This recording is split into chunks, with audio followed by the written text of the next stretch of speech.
안녕하세요, 하피TV입니다. 얼마 전 깜짝 놀랄만한 오디오 제조사 인수 뉴스가 들려왔죠. 바로 보스가 맥킨토시를 인수했다는 소식입니다. 이 뉴스 하피TV가 밀도 있게 분석합니다.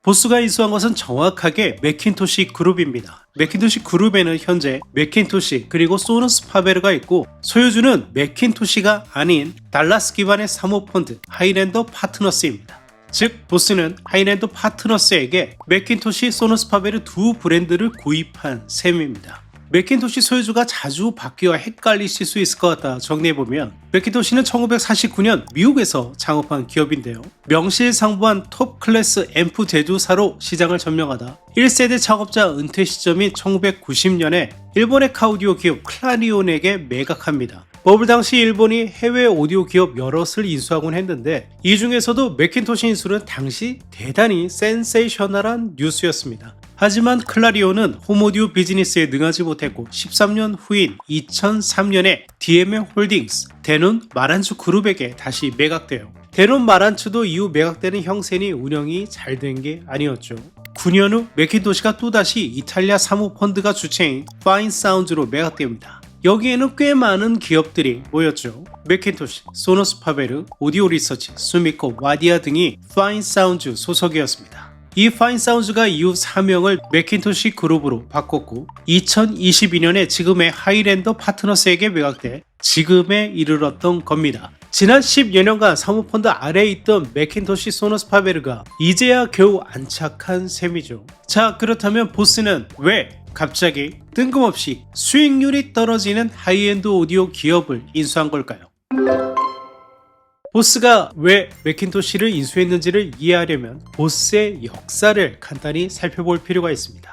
보스는 1964년 MIT에 재학 중인 인도 이민자 아마르 보스 박사가 창업한 오디오 기업입니다. 제가 번역한 책 오디오 라이프 디자인에서 나오던 보스 박사는 콘서트홀에서는 직접음과 반사음을 모두 듣는데 홈 스피커는 왜 직접음만 들려주는 거지? 라는 궁금증으로 시작해 1968년 스피커 후면에도 8개의 유닛을 배치한 놀라운 스피커 보스 901을 내놓고 화제를 모읍니다. 이후 301, 201 등의 제품이 인기를 끌면서 1970, 80년대 대표적인 스피커 제조사로 부상하죠. 카오디오 시장에도 일찌감치 눈을 떠 1983년 캐딜락 세빌에 카오디오를 공급하며 카오디오 비즈니스를 누구보다 먼저 시작했고, PC 스피커, 아이팟 스피커 등을 누구보다 먼저 발매한 메이커이기도 하고요. 1999년 노이즈 캔슬링 기술이 채용된 헤드폰을 가장 먼저 선보인 것도 보스였습니다. 이런 혁신적인 행보를 보인 보스였습니다만, 실제 보스가 들려주는 음은 최고와는 거리가 멀었습니다. 보스의 음은 오디오 전문가 사이에서 항상 논쟁거리였고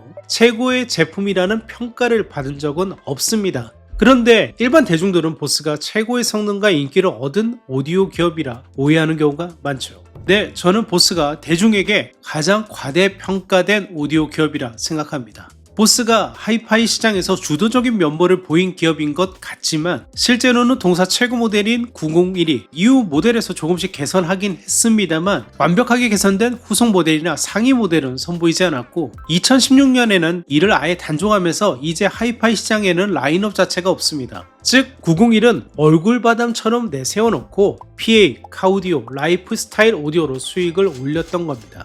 보스의 창업자인 보스 박사가 MIT 박사라는 신화에, 그리고 노이즈 캔슬링 기술을 수익성과 관계없이 10년 넘게 연구했고 자동차의 액티브 서스펜션 기술을 개발한 엔지니어라는 오디오와는 관계없는 에피소드까지 더해져 그가 마치 천재 오디오 설계자인 것 마냥 오해가 있는 거죠. 그리고 그가 사망 전에 보스의 비상장 주식을 무교에 기증했다는 것도 전설에 한몫합니다. 그렇지만 그건 아마르 보스라는 개인의 위대함일 뿐이지 보스 제품이 우수하다는 의미는 아닙니다. 보스가 잘한 일은 변화하는 오디오 소비 패턴을 빠르게 읽고 라이프 스타일 라인업을 재빠르게 선보였고, 아이팟, 아이폰의 붐에 때맞추어 이를 지원하는 제품을 내놓아 큰 인기를 누렸다는 데 있습니다. 그래서 스피커, 헤드폰 부문 시장 1위를 차지한 적도 있습니다. 이건 순전히 애플 덕택이었습니다. 그런데 애플이 에어팟을 직접 내놓으면서 보스의 매출이 곤두박질 치기 시작합니다. 미국 시장 기준으로 애플이 34.4%,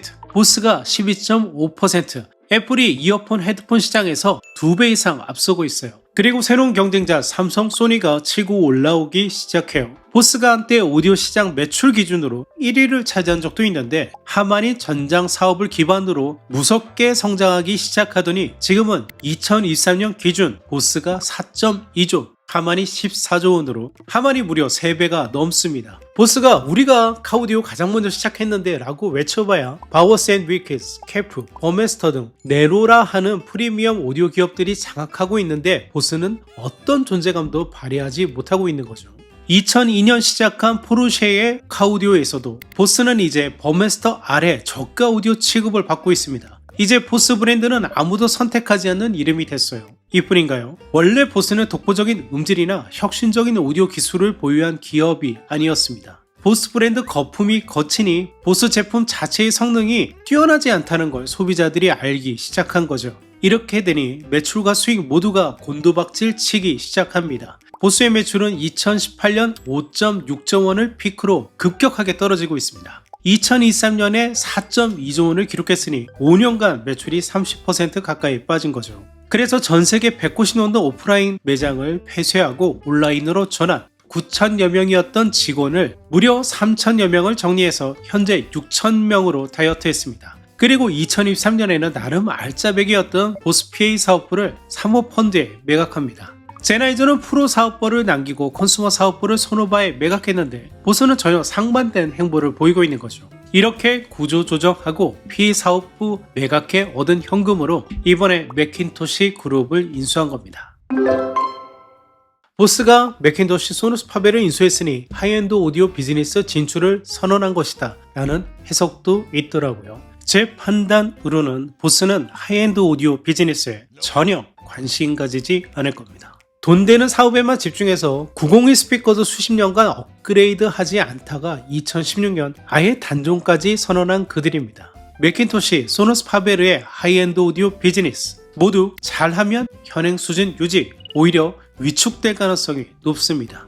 보스가 이들을 인수한 가장 큰 이유는 카오디오, 즉 전장 비즈니스 때문입니다. 맥킨토시와 소누스 파베르가 이태리 사모펀드 소속일 때도 파가니 후에이라에 공급하면서 카오디오 진출을 이리저리 꾀했는데 하만이 이미 장악한 시장이라 쉽지 않았죠. 2022년 하이랜드 사모펀드 소속이 되면서 이들이 전략적으로 후원하기 시작해요. 이후 마세라티 전 라이너 그리고 최근에는 람보르기니 레베르토, 테메라리오까지 들어갔죠. 하만이 차지하고 있던 영역을 조금씩 뺏어 오는데 성공한 겁니다. 로터스의 캐프, 벤틀리의 네임, 벤츠, 버메스터처럼 자동차와 오디오의 국적을 맞추는 게 유행이더라. 마세라티와 람보르기니의 소누스 파베르가 가장 어울리는 조합이긴 하죠. 또 맥킨토시와 지프도 미국이라는 공통점이 있습니다. 하만이 아래에 JBL이 있고 그 위로 레벨, 바워스 앤 위키스, 비에노 등 카오디오 브랜드를 보유하고 있듯이 보스도 중저가에는 보스, 하이엔드는 맥킨토시, 소누스 파베르라는 양공 전략을 쓸 가능성이 높습니다. 이렇게 뒤처지는 전장 시장의 매출을 끌어올릴 것으로 보이고 앞으로 자동차 메이커의 맥킨토시, 소누스 파베르가 채용되는 사례가 늘어날 것 같습니다. 앞으로 보스가 오디오 전자기업 1위 하만을 위협할 수 있는 기업이 될 수 있을지 흥미진진하게 지켜보아야겠습니다. 보스가 전문 경영인 체제로 돌입한 이후 R&D를 무시한 채 오로지 수익만 고집하는 모습이 위태위태 보입니다. 아마르 보스의 아들이 이어받았으면 좋았을 텐데 라고 생각하는 분도 있을 수 있을 텐데요.